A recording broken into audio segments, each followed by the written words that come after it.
Hi, my name is Kachanana coming to you all the way from Copenhagen. Let's catch up. This is a space where we talk about everyday stories and learn something from them that will help us catch up with the best version of ourselves. And today, this week, rather, the Zambian women have been doing the most. Particularly, we'll be talking about Elias Musyani's mom, the Z farmer, Iris Kaingu, PR girl, and we'll also be talking about two very interesting Zambian traditional ceremonies that will be coming up. Let's get started. Now, the first story I'll be talking to you about is Elias Musyani. Now, Yomaps, a popular Zambian musician, and his wife sued Elias Musyani for making defamatory comments against kiddies and also against their daughter. Okay, so they've been going in court, in and out of court, and every time they have a court hearing, it makes the news, of course. But now, this time around, things took a turn for the worse for Elias Musyani because right after his court hearing, he was arrested for allegedly a completely different crime. And this caused a lot of drama that I think we should talk about, and hopefully you can take my advice on this issue. Let's take a little look at what happened.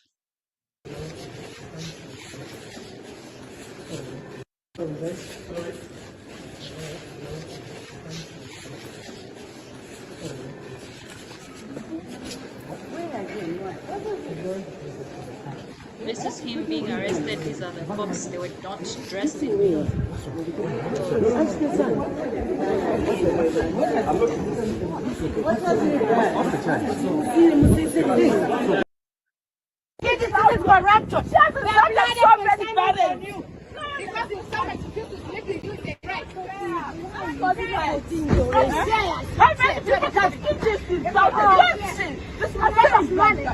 But is this what why are they arresting him today? Now listen, I totally understand from the mother's point of view how traumatizing and emotionally charging this situation can be. You're already in a bad situation and things seem to have taken for a turn and you're blaming whoever brought you in the first bad situation. It makes sense, but guys, we need to control ourselves. When you go to court, when you go to public places like that, you can't be an emotional person. Now, I've got some advice for you. If you have a son, a husband, a partner, anyone that you care about who is in court, this is my advice to you. Number one, if you are a person who is emotional, who is short tempered, okay, stay away from court. If you have a disease that can be aggravated by some emotional problems, like for example, you have high blood pressure or you have heart problems, such that if you receive very bad news, it can affect your health, stay away from the courts. Yes, we know you want to support your person, but this is a time when you assign other people to go and be there for your person. You can assign an uncle, a brother, somebody who is going to keep a level head while they're in court. Number one thing that is so important when you go to support somebody who is in court for any case is to keep them calm. That place is a foreign place to everyone. No one lives in court. No one is always mumakot and all that. It's foreign and it can be traumatizing and scary for everyone, whether you are the accuser or you are the person who is accused. It's very scary and sometimes you can't take in everything. So you are the person who's supposed to keep that person calm so that they don't react in a wrong way because they are afraid or they are angry about the situation. Number two, the other duty that you have is to be the eyes and ears of that person. You know, sometimes the person who is the accuser might be like straightforward, I hate you and you're going to jail. But maybe they came with somebody who thinks maybe this is a little too much. Maybe you can talk to that person. You know, maybe they are not as emotionally charged and they'll hear you. This is what your job is to be, to see loopholes. Who can we talk to in this situation that can maybe de-escalate the situation and maybe have this case thrown out, hopefully. Okay. The third thing, actually, you have to be a peace broker. Basically, like the second thing, peace broker, looking for loopholes for making peace, for coming out of the situation. Now, there was a lady called Vera Chiluba. She was married to the former president, um, uh, oh my God, I'm saying Titus Chiluba, Frederick Titus Chiluba.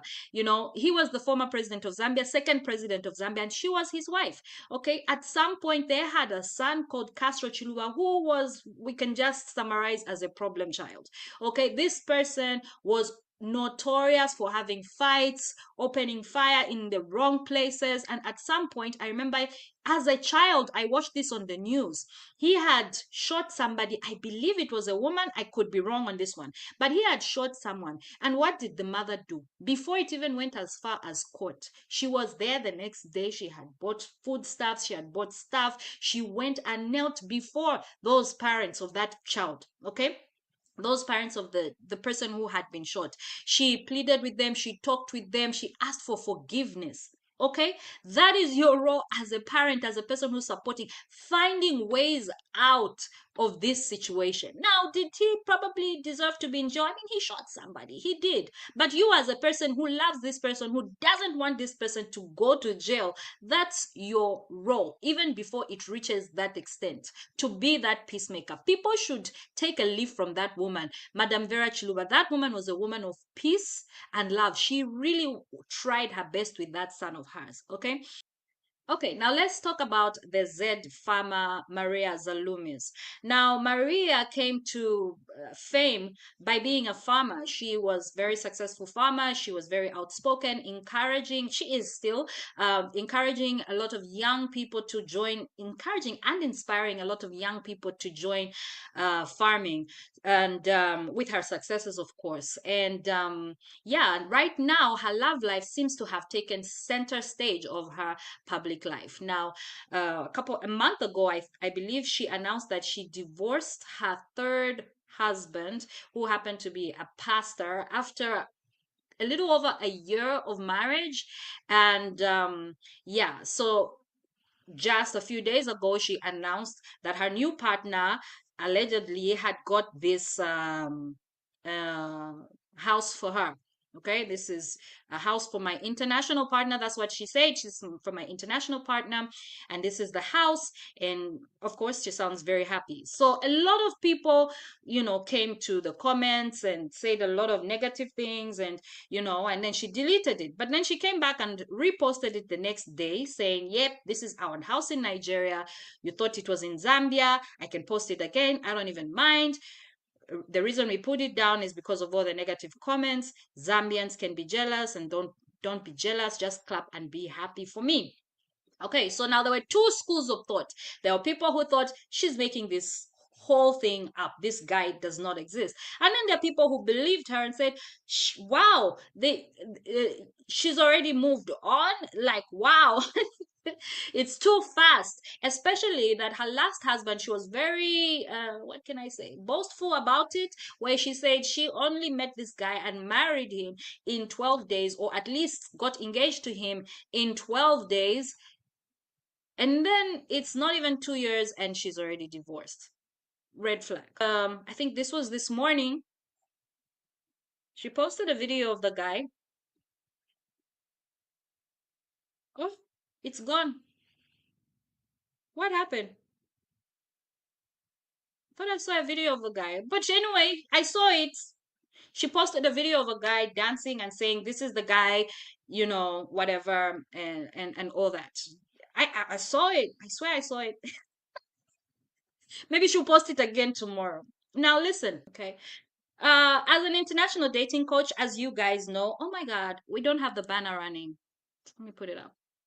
There we go. International dating strategies will help you find love anywhere in the world. Go to findloveglobal.com to learn more and register. As an international dating coach, I will always encourage women to not be limited to their surroundings, their environment in terms of finding a partner. Be open-minded, date anywhere, date outside your country, date outside your tribe, date outside your city. You don't have to be limited to a particular place, because love can be found anywhere in the world.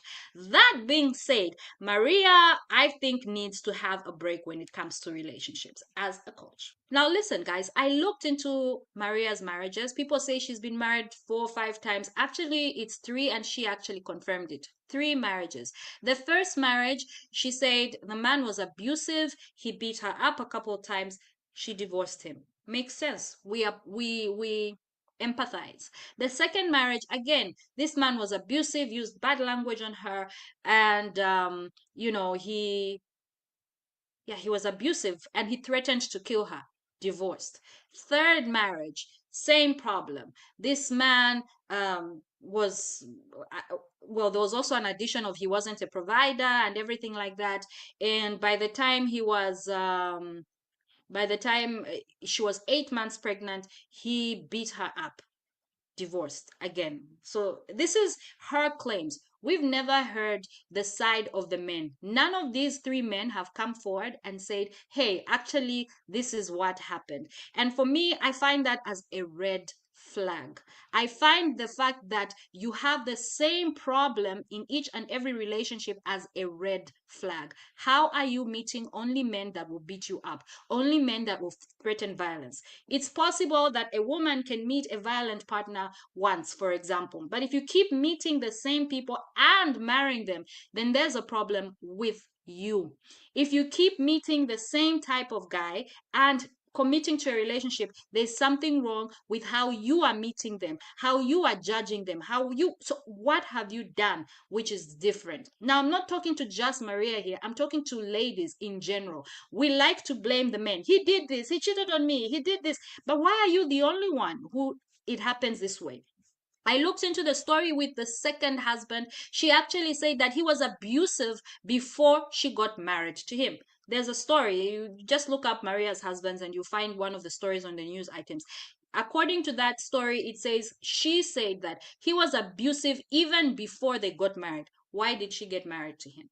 You know, this pastor, she claims, oh, he doesn't make money. Why get married to him? If you want somebody who makes money, why get married to him? There is a problem with the judgment. It could be a spiritual problem. It could be a mental problem. Or it could be all true. Then you have a problem with how you judge partners. Or it could be all lies, meaning you just have a very serious mental problem. The most important thing is accountability in life. For you to have a successful relationship, for things to change, you need to be accountable. You need to be accountable on what was your role in this relationship being this bad. What is your role in having one after the other relationships with men that beat you? Yes, men that are abusive are there. There are many. There are not that many that you should pick up all of them. That's not making sense. So Maria thinks she'll say people hate me, people are jealous of me, people are actually she's one, if you ask me, she's one of the most loved people in Zambia. People genuinely love Maria, even if they may be against this relationship thing that is going on with her. I think that even her followers genuinely love Maria.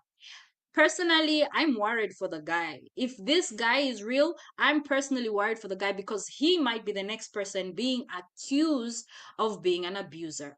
And I hope he can withstand that. We haven't heard the stories of the people that she was with before, how they've survived after all this negativity came to the public. Their faces were there. They've never spoken out. At least from my research, I haven't found anything from the side of the men. We only hearing her side. That's a red flag to me. I'm a hopeful person and I really hope that this relationship works out for the best, but I would really call on her and also anyone, if you are that person who has the same problem with every man that you date, I call for you to re-examine yourself because 90% of the time you are the problem. You don't know how to maybe judge these people. Maybe you have some kind of evil spirit walking around with you. Either way, the problem lies with you. You are the common denominator. Fix that problem so that you don't go and cause those issues with other people. Okay?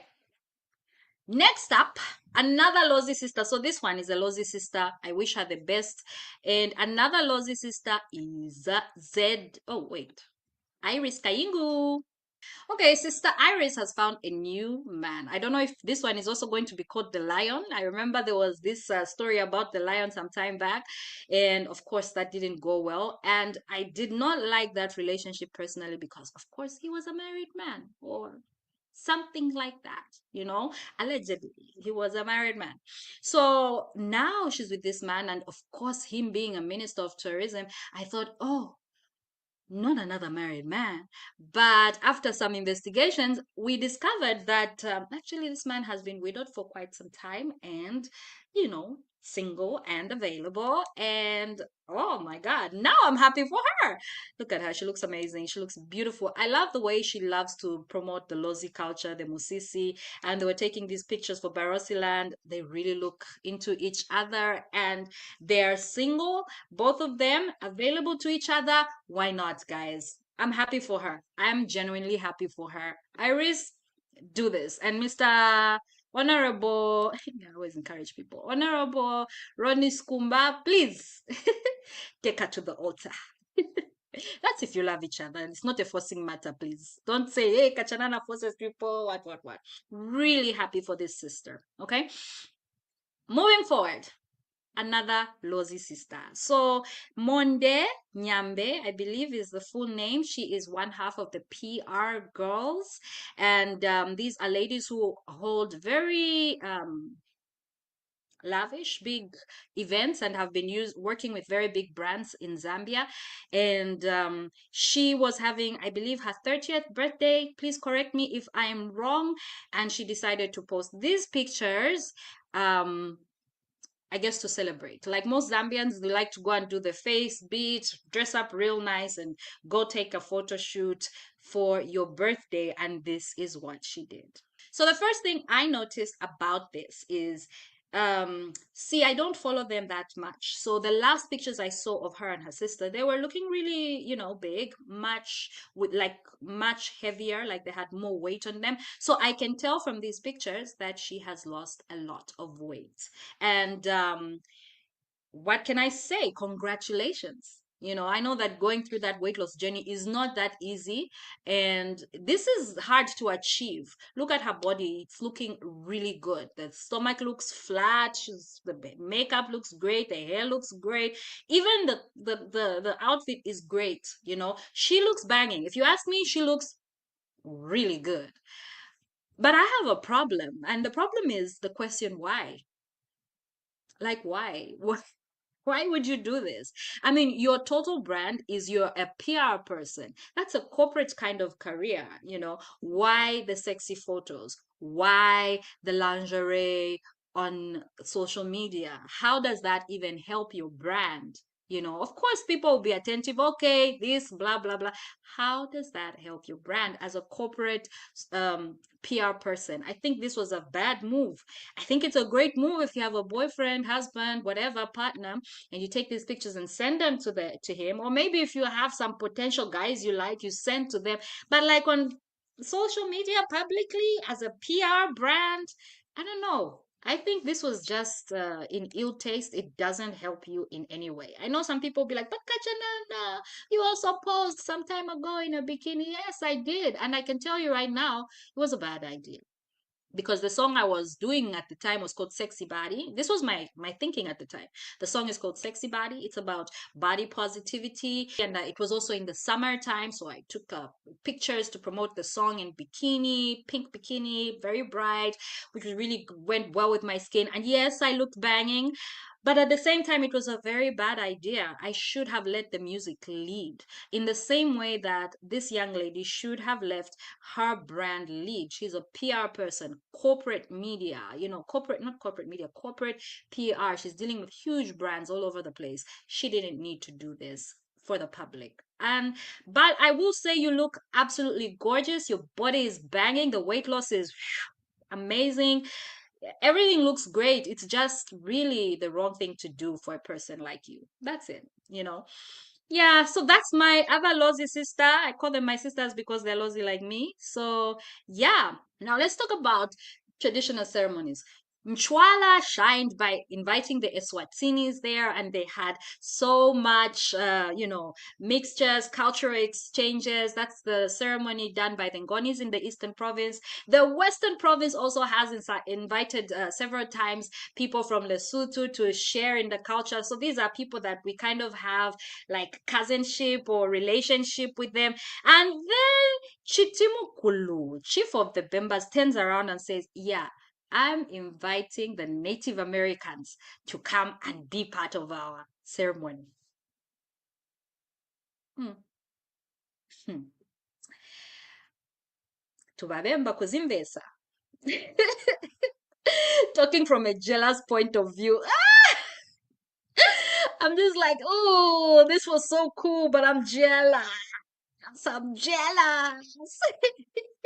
Seriously, what an international way to go. What a beautiful way to share our culture. Apparently, Chief Chitimukulu also attended a traditional ceremony or culture exchange in the US, and now he's inviting those people from Native America, and they have a rich culture too. It would be amazing to see that cultural exchange. I'm super, super jealous as a lousy person. Tubabemba, I've got the right to say that because we're now cousins. So Tubabemba, kuzimbesa. So at you're now international. But really, congratulations for doing that. And wow, we look forward to seeing that happening. Now, speaking of traditional ceremonies, the Kuomboka ceremony is coming up in April. I believe the date is the 12th. If they have changed again, please put it in the comments for people. But the date is the 12th. As you can see, very colorful ceremony that happens in the Western Province. Amazing, very exciting. And it's going to be happening on the 12th of April. Guys, if they change the date, please just write it in the comments. But as far as I know, it's the 12th of April. Guys, when I was trying to book accommodation just recently, just a few days ago, I was trying to book accommodation for somebody traveling there. I discovered there was no accommodation available in Mongo, guys. Okay.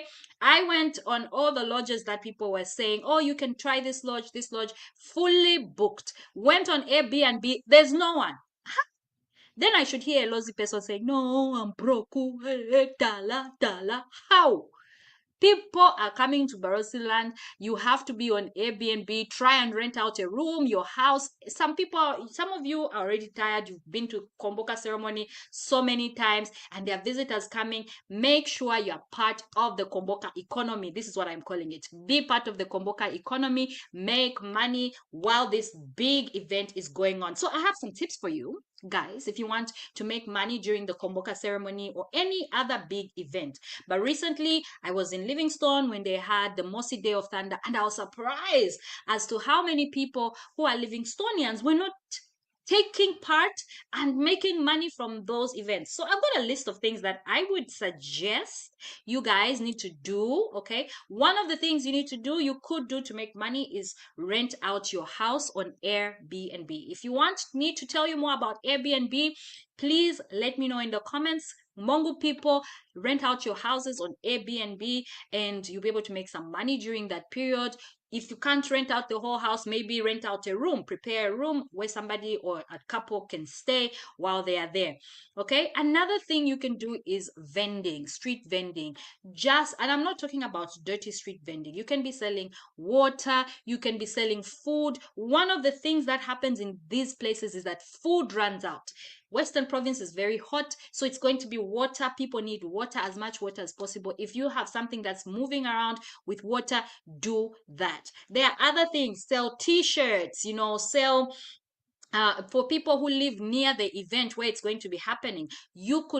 And you have a space in your yard, you could turn your space into a parking lot. There are many other ways. If you've got money, you can make a food truck, a pop-up stand, just a table with sausages. You are roasting people. Let them have food and what you want. You'll make money during this place. a pop-up bar or lounge. Maybe you need a license for that. I don't know. Pop-up drinking place where people can have some alcohol or some drinks. Find out if you need a license for that. Yeah, so there are many ways that you can make money, and I encourage the people who are locals, they don't be left out that this is just for people who are tourists, people from outside. Make sure you also get a little bit of their money. Yeah, some extra change, some little change for your own fun during or after the Kuomboka ceremony. Okay, that's it for me from Katchup. My name is Kachanana Soda. Hope we have learned some things that can help us catch up with the best version of ourselves. Bye bye.